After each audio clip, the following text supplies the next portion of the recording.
Damn, my skin looks terrible. Good. Alright. So, I'm gonna do Get Ready With Me. It's gonna be super awkward. I don't really care. Good morning. So, I already got primer on because, sure. I guess I'll start with my face. Just kind of go to town with the concealer and everything. That's fine. So, I don't know. I kind of wanted to like vent a little bit about my ex because why not? Because I was in line to get breakfast this morning and I made eye contact with someone who was looking at me, and it just kind of reminded me, not like creepy looking at me, just like observing a fellow human being observing, because we are humans. We literally are like genetically programmed to like be inquisitive and check each other out and stuff. So like when you enter a room, people are gonna look at you like it's fine. But it reminded me of this weird asshole ex that I have, that when you would stare at him, he would freak out. You know what I mean? Like, basically, you know, when you're just kind of sitting in the car or whatever, and, you're in the passenger seat and you turn and you look at your significant other driving and you're like, oh, like whatever. Imagine you're doing that and they turn to you and they go, stop fucking looking at me. Like literally would like get angry with me for looking at him for too long. Like a little bit I guess is okay, but if I stared at him for too long, I got yelled at constantly. And then if you called him out on it, be like, oh, okay, I guess I can't look. Like there was a couple times where I was like salty about it, so I just like wouldn't make eye contact with him, and he was like, what's the matter, what's your problem? And I was like, oh, sorry, I can't look at you. And then that would cause a problem because I had an attitude or whatever. But that's what that reminded me of. But I was thinking about that and I'm like, why the fuck didn't I catch that red flag? That was a pretty big red flag, that the dude can't even be like looked at for longer than 2 fucking minutes. But there are a lot of red flags with that relationship, that's for fucking sure. Not even like, no, like, this is what I thought was a good idea. Freaking receding hairline, covered in tattoos. Receding hairline at like 29. Let me preface that. So receding hairline at age 29. Covered in tattoos. Most of them cool though. Satanist. Practicing magic, which I don't, obviously I do too, so I don't blame him for that. But just, thought he was superior to everyone in every way because he was a nice guy. To all my girls, gays, and theys, if he's a nice guy and he has to tell you he's a nice guy, fucking run. Run away. Don't stay. I don't care how perfect the D is, because I thought I had it made with, there's only one good thing about him, and it was that. Not to like shit on someone's self-worth, but he shit all over my self-worth, so I don't really care. But yeah, so he was a total fucking weirdo from start to finish.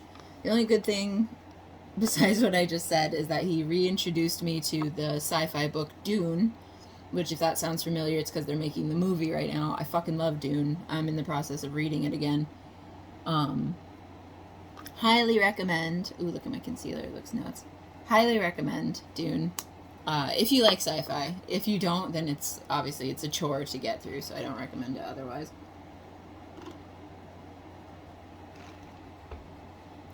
Oh, I forgot something. Hang on.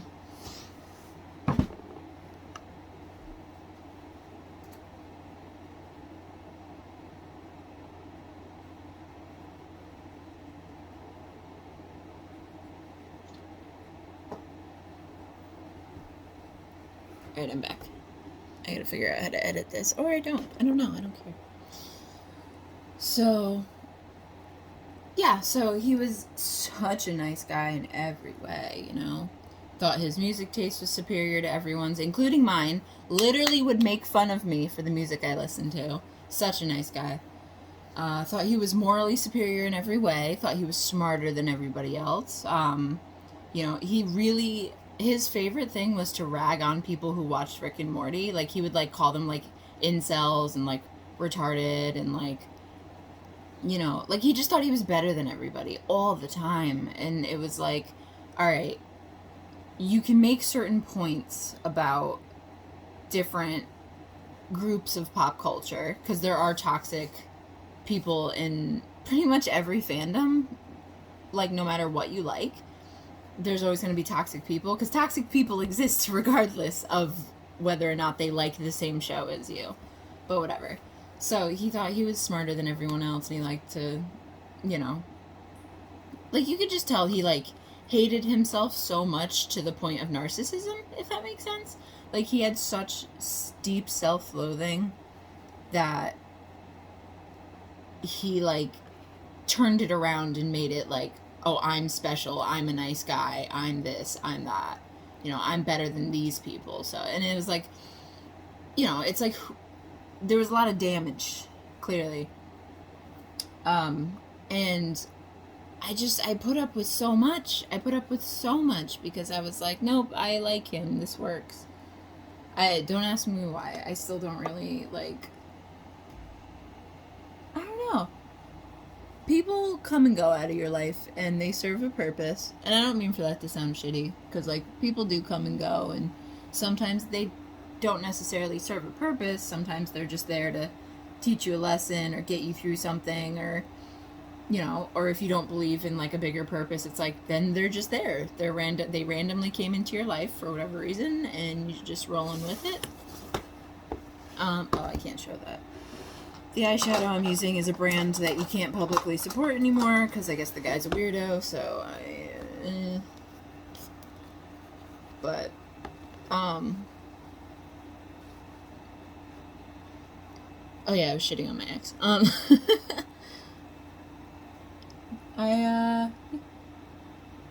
Yeah, he was just, like, so, like, grumpy all the time, and, like, you know, and I know of all the things I said about him, some of you are probably going to be like, oh my god, a Satanist. And it's like, believe me, that was the least concerning part about him. Like, he was fucking selfish, he was weird, he was rude, narcissistic. He yelled at me for, like, everything all the time. Nothing I did was right at all. But yet, at the same time, he was, like, obsessed with me, so I think that's part of why I liked him, because it was like, oh, this is a lot of attention. And, like, he would, I don't know, like, I just felt,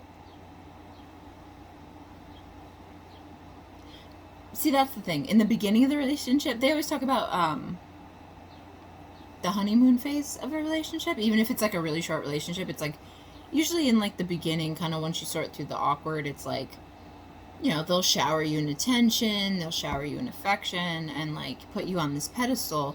But as the relationship goes on, the pedestal gets a lot smaller, and you sort of start to see through the red flags. But you don't know that the flag is red if you're wearing rose-colored glasses, so give me some credit. But yeah, dude was not a good dude. He did nice things, but I don't know how much of it was for, you know, like, here's a perfect example. I'll tell you. His favorite thing, he loves to give away his money. You know, if his friends needed gas, even if his friends didn't need money, he would kind of, like, give it to, like, kind of, like, force it on them. He'd be like, oh, no, let me, you know, oh, you're hungry, let me give you $20. And they'd be like, I can pay for my, and he'd be like, no, let me give you $20. Like, he would, like, force the kindness on people. So it's like, there's a little, like, it's like, you know that he's doing it to make himself feel better and not actually help the other person. Like, he's just like, oh, I'm, you know, like, it's more about the act of karma coming back to you than it is about actually helping the people around you. Like, helping other people made him feel good about himself, which is why he wanted to do it. Like, there was narcissism behind the action. It wasn't just him being nice. And I noticed that after a while. And obviously I never called it out, but, like, you know, even after we stopped seeing each other and we tried to be friends, he was still very much like that. He would force his kindness on me, if that makes sense. And, like, especially with me, it was hard because, you know, he was also extra nice to kind of be like, fuck you, like, look at how nice I'm being to you, even though you broke up with me. Like, it's like, it was very pointed, and, like, hanging out with him is weird, because even when he was nice, it was weird. So, just a lot of toxicness there, and toxic masculinity and everything. But yeah, I was thinking about that, or this morning, I was reminded of him, because that one person was staring at me weird. But, you know, as far as relationships, it's, not to be cliche, I said it before, but it is hard to see the red flags. I know that a lot of people like to shit on people who get out of bad relationships and be like, how did you not see this coming? Or how did you not, you know, see the red flags? How did you not see it? It's like, it's not that simple, unfortunately. And different people get into relationships for different reasons. And sometimes it's not healthy. Sometimes it's toxic from the start. Sometimes one of the two people in the relationship are toxic. Sometimes it's both. You know, if you come into a relationship with two different ideals and a lot of baggage from both sides, it's like, it's a lot to deal with. And, you know, I see a lot of people make it work, and I respect them, and I wish people like that the best. But from my personal experience, I didn't clash with a partner that was as mentally, what's the nicest word I could use here? I guess mentally ill. You know, I can't be with someone who's equally as different as me. Granted, he was different in, like, a lot of ways than me, like, big time. But, you know, I still tried to make it work with someone who had as much mental baggage as me, if not more. I think he had more, but it was a lot. It was a lot. It's a lot of energy. It's a lot of miscommunication. You know, it's a lot of narcissism. It's, I don't know, man. It's like, if you can't have non-toxic communication, if you can't have, like, clear communication, and if you can't, if you can't communicate in a way where you're both standing on level ground, then it's not going to work, regardless of how nice that person is, and, you know, whatever. Like, and, like, their true colors will always come out in the end, because when I broke up with this person and we tried to be friends, I got a lot of, like, I found myself running to his rescue constantly. You know what I mean? Like, I was being constantly manipulated with his emotions. I was being manipulated with his well-being. You know, I literally tried to interject in him being suicidal and, like, take him to the hospital and, like, get him help and everything. And, you know, I was played for a fool. He used it, he held it over my head, and, you know, instead of being grateful for the help that I did give, later on, when we stopped being friends, we got into a huge blowout fight, basically, because he was angry that I moved on and started dating someone else, and he didn't like that. So there was a lot of fighting, and in that fighting, I was called many names. My new boyfriend was called many names, and he basically was, you know, he was like, you never cared for me, you've never done anything, I do everything for you, you haven't done shit for me. And I brought it up, I was like, do you remember a couple months ago when you tried to kill yourself and I was there for you and your friends weren't? And his exact response, I swear to God, was, yeah, well, that was one time. I've been there for you for a really long time.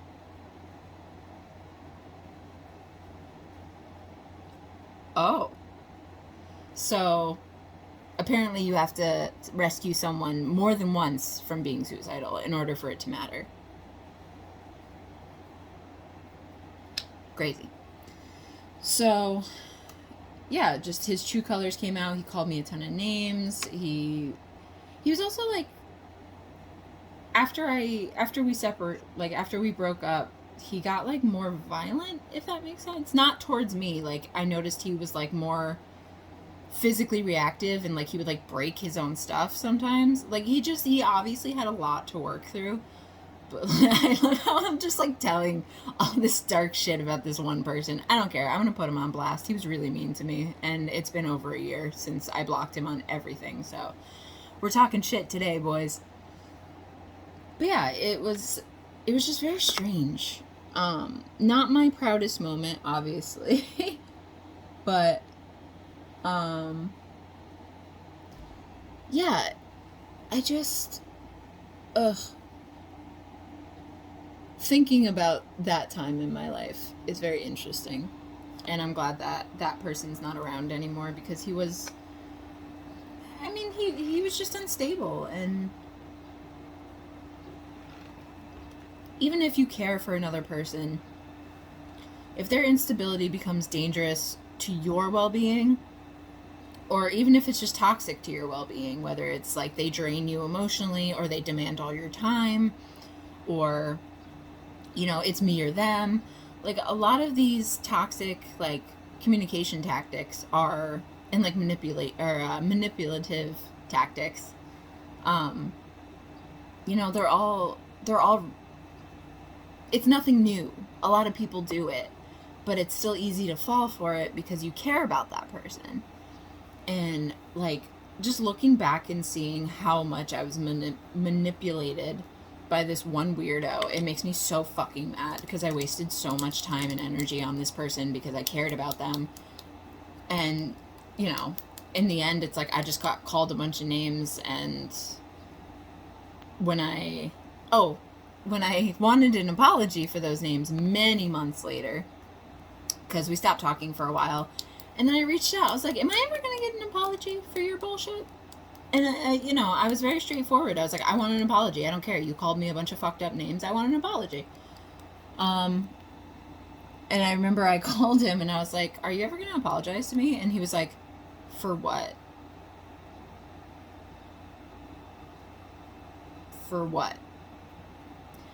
So I literally had to tell him what he should be apologizing for. And I brought up the fact that he, you know, called me names and stuff. And he was like, well, I'm sorry, but I stand by most of what I said. So, according to him, I was the boundary pusher. I was manipulative. I was a liar. I was a gaslighter. That was the worst. You can call me stupid. You can call me blonde. You can call me ugly. You can call me anything. Don't call me a gaslighter. I'll fucking stab you. I can't stand that, because I've been gaslighted by so many people in my life, and especially when you're someone who's dealt with trauma, or like, you know, just like an unfortunate amount of toxic people in your life and stuff. Like, gaslighting is huge. Gaslighting is terrifying. It's, you know, it's just it's a horrible, evil thing to do to people, is to gaslight them, especially if they're mentally ill. Like, don't gaslight people. It's evil. And he gaslit me all the time. Like, obviously reflecting on it, looking back, I'm like, oh, you did it to me all the time. Thanks. But to sit there and say that I was the gaslighter, I was so offended. I was like, oh. So, you know, after the conversation was over, I immediately just blocked everything. I blocked his number. I blocked this. I still have some of his stuff somewhere. I gotta, like, throw it out or something, or donate it. Like, I don't know. I have to go through stuff in the basement. But, like, I blocked him on everything. I was like, I don't even care. Like, the moment you accuse me of gaslighting, it's over. It's done. So, I got called a bunch of names, never got a proper apology, was gaslighted a whole bunch. And I know that some people don't really, not that they don't know the definition of gaslighting, but it's not necessarily like a huge term outside of like the mental health community. But yeah, look up gaslighting if you don't know what it is. I just don't want to explain it incorrectly so that you don't understand what I'm saying. Um, but yeah, so got called. How many times have I said that? I got called a bunch of names and everything.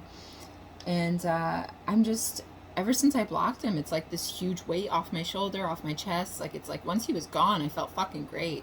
And it just made me angry because it's like I wasted so much time caring about this person when they were just like an evil, toxic weirdo the whole time. And it's like, all right, cool. Yeah, I spent like 20 minutes bitching about my ex. Oh well. Doing some eyeliner. That's an ugly line.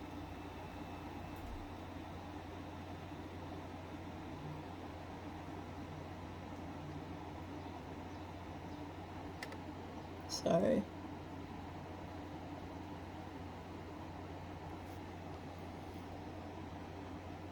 Okay. This is still technically like a getting ready type of thing, so I'm just gonna keep going. So yeah, when you're dealing with people in your life that you don't want in your life anymore, it can be really difficult to take that step to say goodbye or to cut them off, or, you know, it's really, really difficult. And I'm not going to pretend that it's not. Like, even when it's someone you want gone, it's literally never easy. Don't ask me why, because I don't know why it's never easy, but it's definitely not.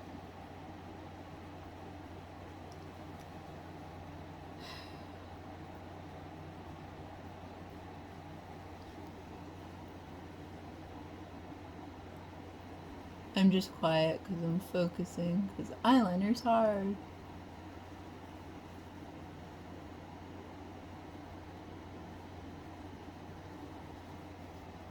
I always laugh when friends or family are like, "Oh, you're so good at makeup," and believe me, it's a huge compliment because like when you spend a lot of your time feeling ugly, it's like if people say like you look great, it's like even if you don't believe it, it's still nice to hear. That sounds so sad. Whatever. So yeah, it's like a huge compliment, but the reality is if you look at like Instagram and everything and like where makeup skills have gotten to this day. Oops, sorry, my alarm went off.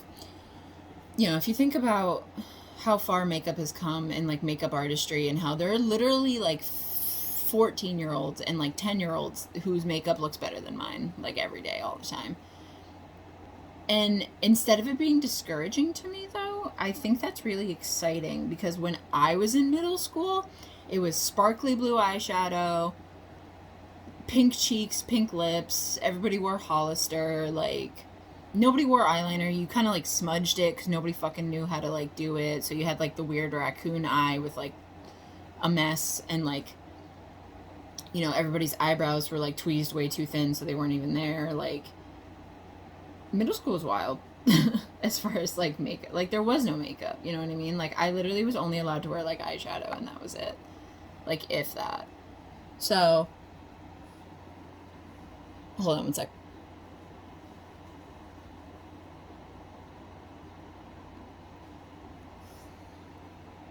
Yes, they're even.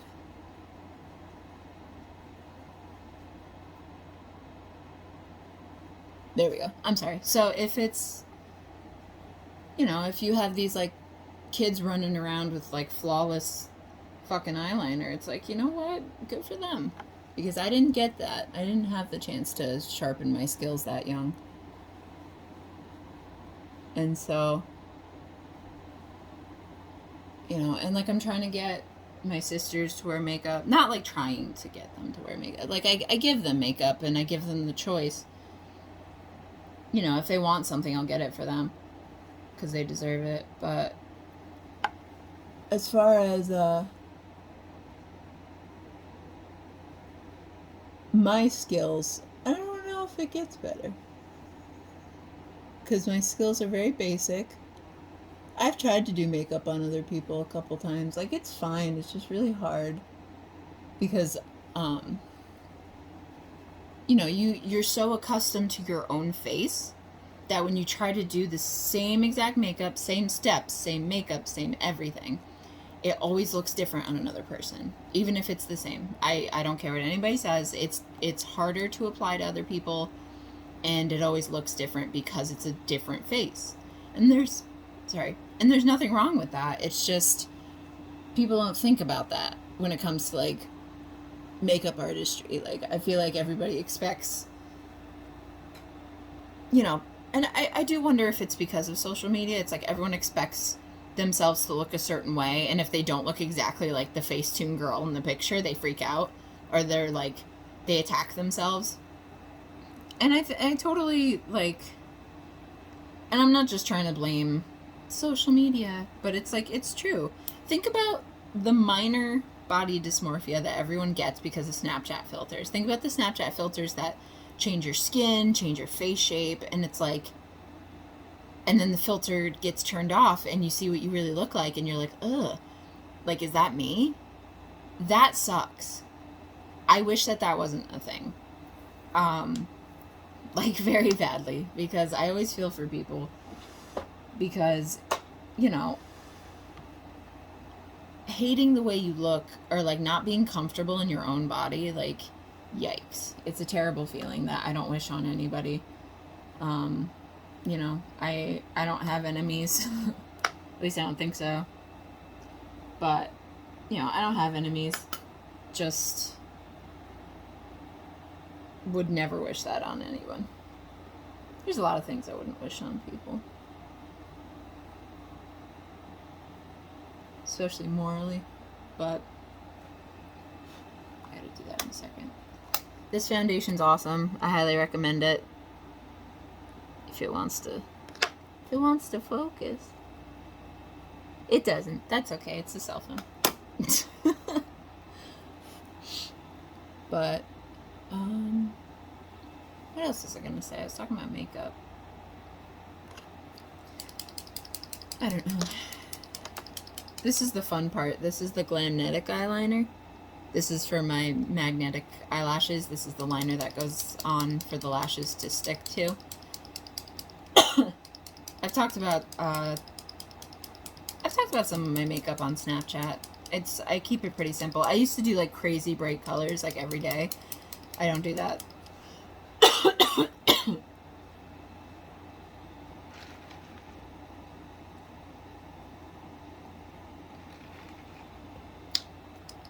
I used to do insane colors like every day, and blues and greens and pinks.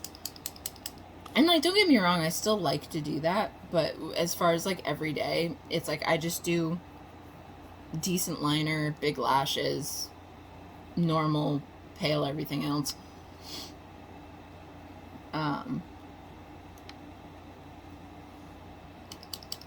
Yeah. Let me do this real quick.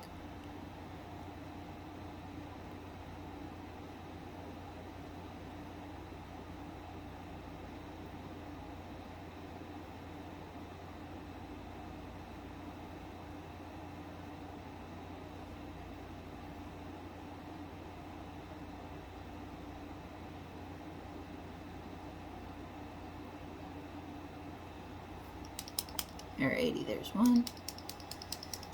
I know, such a good video, no talking, wow. It's just because if I fuck up my eyeliner, I'm gonna be really upset all day.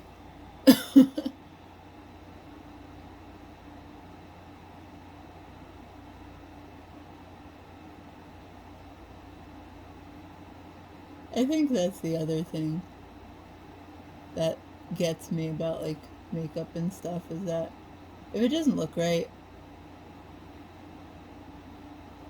or if it doesn't come out exactly the way you wanted it, you convince yourself that it's wrong and that it looks bad, when in reality it's like you're the only one that can see that it's bad, if it is. That's frustrating too, because it's like, I just want to wear my makeup. I don't want to have to worry about feeling like a clown, because all that matters is that I'm happy. You know what I mean? And I think people lose sight of that because of the competition and the social media and stuff. It's just like, oh, well, my makeup doesn't look like hers, or, you know, my skills aren't at a certain level. And it's like, you know what? I'm not going to school for makeup just so I can look cool, you know? And like, if you are super into makeup and you go to makeup school, it's like, you know what? That's fucking rad. And sometimes I wonder if I should have done that. But then I go back to thinking about what it's like to do makeup on other people and how not good I am.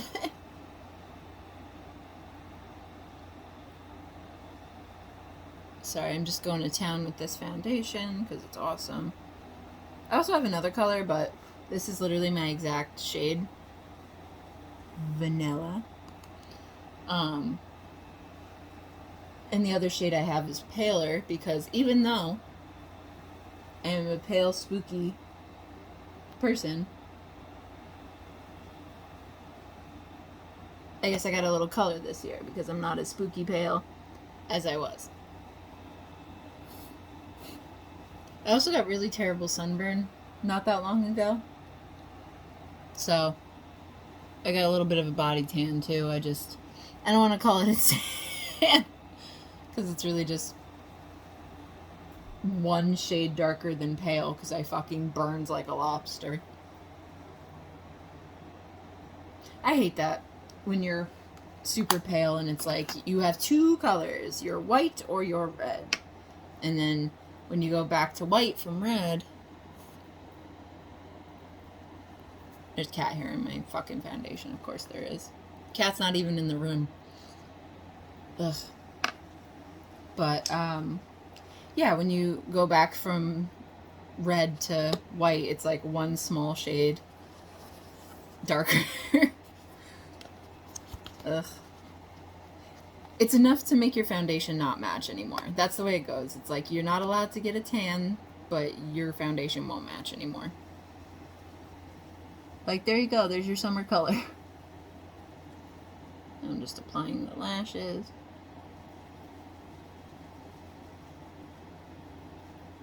I didn't do my liner as big as I normally do. So we'll see how well the lashes stay today. They're usually pretty good. I mean, they're little magnets. Wow. They're little magnets. And like I said, once the liner dries, it's just, you just stick it right to it.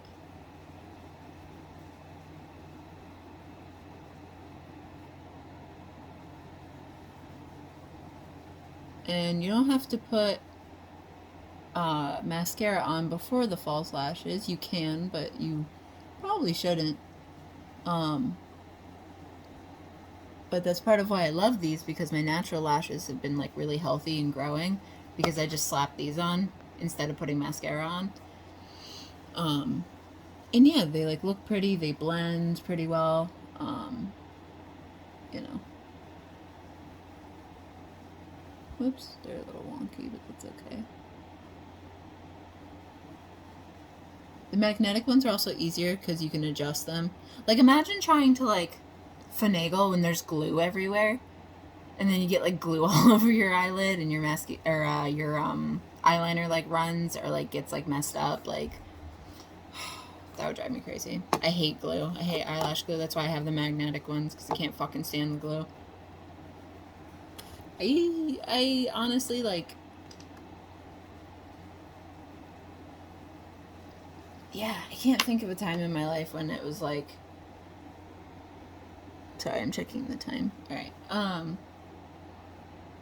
Yeah, I can't think of a time in my life where the glue was convenient for me ever. Like, it never has been at all. I think it's a lie. I think it's all bullshit. To sell more products.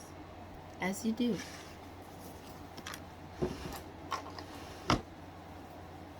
I'm just finishing this up.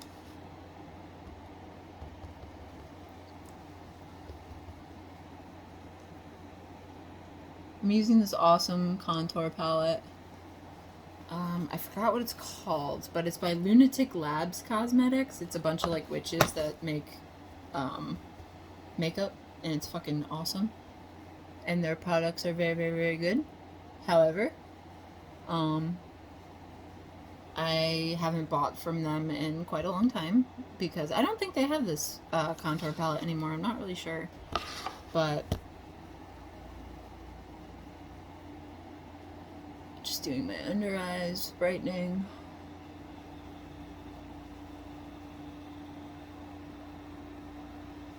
It's a little too late, but that's okay. Always do the end of your nose if you want to. It just looks better, I think. Actually, you know what? That's another good point. Why do we act like the makeup has rules? Why do we act like there's such a thing as like makeup, one person's makeup being better than another? Like, I understand if you're like at a professional level and you're doing like Celine Dion's makeup, then like by all means have fun. But if it's just me by myself, like just doing makeup to like feel normal, it's like, why the fuck do I need rules? Oh, you can't wear this lip color with this eyeshadow. You can't do this. You'll look like a clown. Maybe I want to look like a clown. Maybe you should mind your damn business. Like, I don't understand that. Like, why are we pretending that there's rules? It's makeup. You know, if some little kid was finger painting, you wouldn't go up to them and be like, no, you can't combine those colors. They don't go together. Like, no. I'm gonna do what I want to do. Thank you very much, though.